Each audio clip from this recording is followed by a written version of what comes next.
Calcutta university philosophy honours suggestion 2024 semester 1 DSCC 1 fundamentals of philosophy. এবছর যারা পরীক্ষা দেবে তাদের জন্য 10 অথবা 15 নম্বরের এই প্রশ্নগুলো খুবই গুরুত্বপূর্ণ। 1. দর্শনের স্বরূপ বা প্রকৃতি আলোচনা করো। 2. দ্রব্য সম্পর্কে বুদ্ধিবাদী তত্ত্বটি আলোচনা করো। 3. দ্রব্য সম্পর্কে অভিজ্ঞতাবাদী তত্ত্বটি আলোচনা করো। 4. কার্যকারণ সম্পর্কে হিউমের সতত সংযোগ তত্ত্বটি আলোচনা করো। 5. জানা ক্রিয়াপদের 3টি অর্থ ব্যাখ্যা করো। সবল ও দুর্বল অর্থে জানা বলতে কী বোঝো? 6. জ্ঞানের উৎস সম্পর্কে বুদ্ধিবাদ সবিচার আলোচনা করো। 7. জ্ঞানের উৎস সম্পর্কে অভিজ্ঞতাবাদ সবিচার আলোচনা করো। 8. নীতিবিদ্যার স্বরূপ ও পরিধি আলোচনা করো। 9. ব্যাখ্যা করো। ক. ভালো ও মন্দ। খ.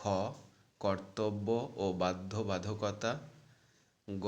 অধিকার ও কর্তব্য। এরপর 5 নম্বরের জন্য যে প্রশ্নগুলো খুবই গুরুত্বপূর্ণ সেগুলো দেখে নাও। 1. অধিবিদ্যা কী?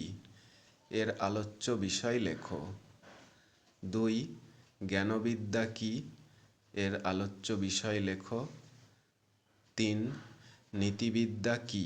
এর আলোচ্য বিষয় লেখো। 4.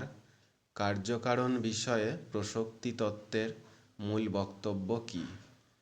5. পূর্বতসিদ্ধ সংশ্লেষক বচন বলতে কান্ট কী বোঝেন? 6. ব্যবহারিক নীতিবিদ্যা বলতে কী বোঝো? 7. নৈতিক ও অনৈতিক ক্রিয়া বলতে কী বোঝো? 8. উদ্দেশ্য ও অভিপ্রায় কী? এই প্রশ্নগুলো ভালো করে তৈরি রাখবে। এগুলো খুবই গুরুত্বপূর্ণ প্রশ্ন। আর এই ধরনের এডুকেশনাল ভিডিও পাওয়ার জন্য চ্যানেলটিকে সাবস্ক্রাইব করে রাখবে। আর এই সাজেশানটা বন্ধুদের মধ্যেও শেয়ার করে দাও। পরবর্তী ভিডিওতে আমি এসিসি পেপারের সাজেশানটাও দিয়ে দেব।